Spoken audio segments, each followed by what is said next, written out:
Magandang araw po sa inyong lahat mga karibin natin at welcome back dito po sa ating munting channel Pinas News Review kung saan re-reviewin po natin ang mga mahalagang balita dito sa Pilipinas. Mga simpleng komento sa mga issue dito sa Pinas at ito nga mga karibin natin kapapasok lang sa wakas haharapin na PBBM bumawi, Duterte nagsalita na, kumpirmado ni Roque. Yan mga karibin natin ang ating alamin mula po dito kay Kabayan News PH. Yan, nasa description po ang full video link ng balitang ito.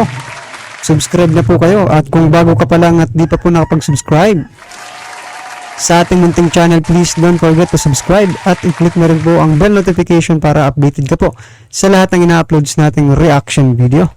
At ito na nga, sama-sama at sabay-sabay po natin pakinggan, panoorin at bigyan ng reaksyon ang balitang ito. Ito na po.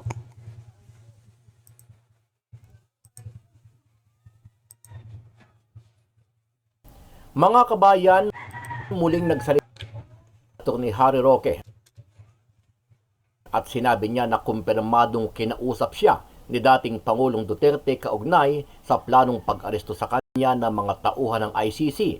Sabi ni Roque, hindi ipinagtapat ni FPRRD sa kanya kung saan niya nakuha ang impormasyon dahil nag-uusap lang sila sa telepono.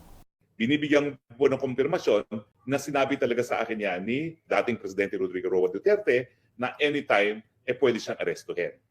Pinanindigan ko po yun. Pero nung tinanong ko siya, saan mo nakuha yung impormasyon na yan? Dahil nasa telepono lang kami nag-uusap, ang sabi niya, ay hindi ko pwede sabihin dahil nasa telepono tayo. Okay? Pero siguro naman, naniniwala kayo dahil siya dating Presidente, ang dami niyang sources of intel. No? So ako, hindi ako nagdududa kapag nanggaling sa bibig mismo ni dating Presidente na may banta na siya'y arestuhin. Sa pinaka-latest update ni Atty. Harry Roque sa kanyang blog, sinabi daw ni former President Duterte sa kanya na haharapin ko sila pero hindi nila ako makukuhang buhay. Harapin ko sila pero hindi nila ako makukuhang buhay. I am 80 years old, okay na ako. Yan po ang pinararating na mensahe ni dating Presidente Rodrigo Roa Duterte. Hindi po siya natitinag, hindi po siya natatakot, pero sa mulat-mula ang sinasabi niya, hindi siya magpapahusga sa mga dayuhan. Matatandaan na nagtitrending ngayon sa social media ang mga ibinunyag ni Roque kaugnay sa planong pag-aresto kay PRRD. Pero nagsalita ang pamunuan ng PNP at AFP na hindi sila makikipag-cooperate sa ICC at hindi nila isi-serve ang warrant kung sakaling umatake ang mga ito kay Pangulong Duterte. Base na rin sa mga binitiwang pahayag at mandato ni Pangulong Bongbong Marcos Jr. So wag po kayong mag-alala ha. Matapos lumabas yung balitang yan, abay ang PNP nag-issue na ng statement. Hindi daw nila isi-serve ang warrant of arrest ng ICC dahil hindi na nga tayo miyembro ng ICC na posisyon din namin. Nagsalita na rin po yung ating DOJ, yung ating presidente mismo na we question nga yung jurisdiction sa atin ng ICC kasi umalis na nga po tayo sa kanila. So for all intents and purposes, wala na pong jurisdiction sa atin ng ICC. Ano ang masasabi mo dito, kabayan? Naniniwala ba kayo na matutuldo ka na ang usapin kaugnay sa planong pag-aresto kay dating Pangulong Duterte? Sama-sama nating panoorin ang buong video at pakicomment nyo po ang inyong mga reaksyon at sariling opinyon. Pero bago yan, muli po ako nag-iimbita sa mga hindi pa po nakasubscribe sa ating channel na Kabayan News PH, pakipindot po ang subscribe button at pakiclick na rin ang notification bell para lagi kayong updated sa mga bagong upload natin na legit at napapanahong balita. Marami pong salamat.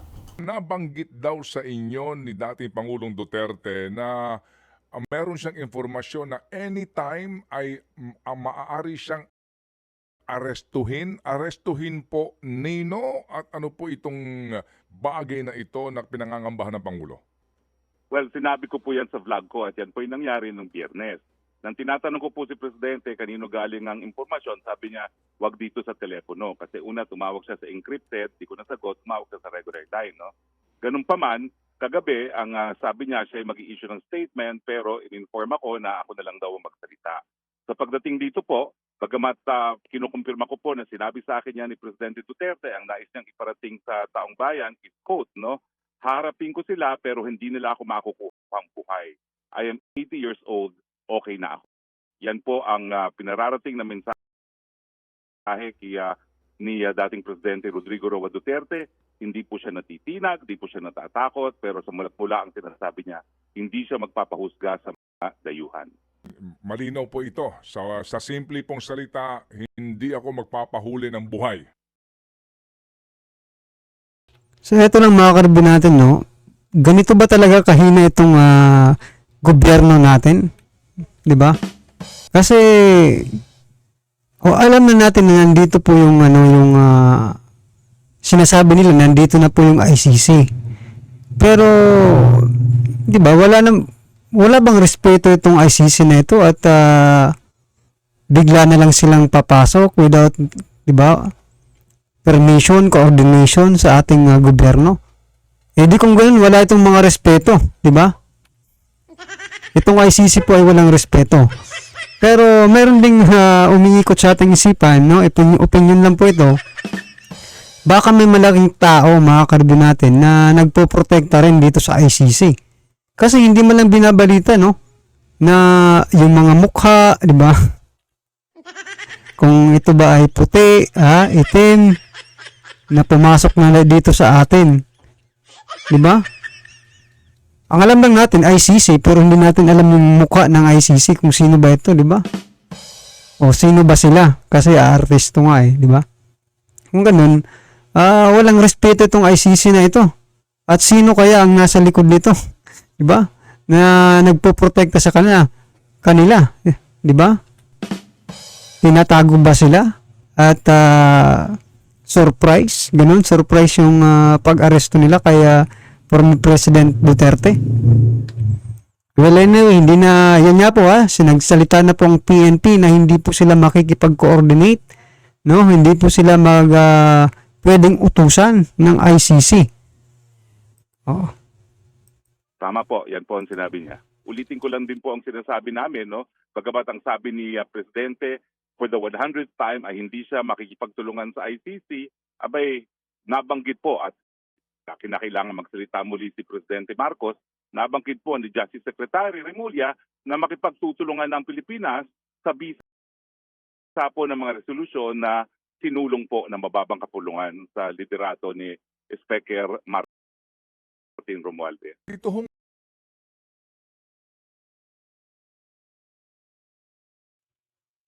So eto mga karibyo natin, napakagulo po ng ating gobyerno mga karibyo kayo po ba naguguluhan rin sa ating gobyerno? Kasi isipin nyo sinabi na po ng ating Pangulo 100 times di umano na hindi nga papapasukin itong ICC. Hindi makiki-operate dito sa ICC. Pero bakit ganito naman yung ating Department of Justice? At saka si Speaker, di ba? Bakit hindi nila sinusunod yung ating presidente? Sa palagay ko, mga karabi natin, mas makapangyarihan sila kaysa sa presidente. Kasi parang sila na lang yung sila na lang po ang nagdidesisyon para sa ating bansa. Nako talaga. Maraming presidente. Marami po bang presidente ng ating bansa? Isa lang naman po ang binutong presidente at nanalong presidente. Pero bakit ngayon parang lahat po sila presidente? Nako. yung mga pangyayaring ito na kami ho mismo na nag-oobserba na naguguluhan din dito ho sa mga balibalitang ito. Pero kayo ho mismo, attorney, na nakakaugnayan po ang kampo ng dating presidente at mismo ang dating presidente. Ano pinag-uugatan nito, itong lahat ng ito ngayon? Well, sa tingin po namin, politika yan, no? Kasi malinaw naman nung 7 months ago pa na yan talaga ang binanggit na posisyon ni Presidente Marcos. Nandun pa ako sa pagpupulong sa Malacanang, no? Nabago nga po yan, no? Nung a few days bago nagsalita muli ang Presidente Marcos tungkol dito dahil nga dun sa binanggit ni Secretary Remulla, no? At ang talagang ginawa niyang basihan kung bakit kinakailangan na makipagtulungan ay yung resolusyon ng Kamara de Representante. Alam mo, yung resolusyon ng Kamara de Representante, kapag wala pong concurrent resolution ng Senado, wala pong bisa yan. Pero at the same time, di naman ma-ignore ng executive branch of government because that is the collegial sense of a House of Congress. No? Kaya yung nangyari sa amin sa SMNI, bagamat wala namang bisa yung resolution nila dahil wala namang concurrent resolution sa Senado, sinunod pa rin ng NTC at ginawang basihan ng NTC para nga po temporarily isuspinde ang prangkisa. At ngayon po indefinitely suspended. Sige po, attorney. Binibigyan po ng kumpirmasyon na sinabi talaga sa akin yan ni dating Presidente Rodrigo Roa Duterte na anytime pwede siyang arestuhin. Pinaninindigan ko po yun. Pero nung tinanong ko siya, saan mo nakuha yung impormasyon na yan? Dahil nasa telepono lang kami nag-uusap, ang sabi niya, ay, hindi ko pwede sabihin dahil nasa telepono tayo. Okay? Pero siguro naman, naniniwala. So yan mga karbi natin na hindi nga pa huhuli si dating Pangulong Duterte dito sa mga ICC na ito. Na hindi natin alam kung puti ba ito or itim mga karbi natin sino kaya ang nagtatago or di ba? Sino kaya ang yung kausap nila dito sa Pilipinas, no? Malamang hindi yung presidente. Kasi ayaw nga ng presidente, no, na papasok ay makialam sila dito sa ating bansa, di ba? Imbestigahan si dating Pangulong Duterte. No, yan po yung statement ni President Bongbong Marcos Jr. Pero di ba? Wala talaga ito opinion ko lang po ito mga karabi natin kung ayaw po ng ating Pangulo at hindi alam ng ating Pangulo na nandito na pala ang ICC, di ba? Walang mga respeto ang mga ito. Diba? Walang respeto ang ICC sa ibang bansa tulad ng Pilipinas. Diba? Kasi biruin mo, papasok sila dito nang hindi alam ng Pilipinas. Or, ito, opinion lang din po, mga kalibin natin. Or, pumasok po sila dito at may kausap po silang tao, no? Na malaki po ang galit sa mga Duterte. At yun po ang kanilang pinaglilingkuran. Di ba? Posible rin. Di ba? Well, anyway mga karibin natin, ano man po ang inyong reaksyon sa naging balitang ito? I-comment lang po sa baba para at least alam po ng ating mga kababayan ang inyong pong reaksyon patungkol po sa balitang ito. Right? Kung bago ka pa lang at di pa po nakapag-subscribe sa ating munting channel, please don't forget to subscribe at i-click na rin po ang bell notification para updated ka po sa lahat ng ina-uploads nating reaction video. Yan, maraming salamat po.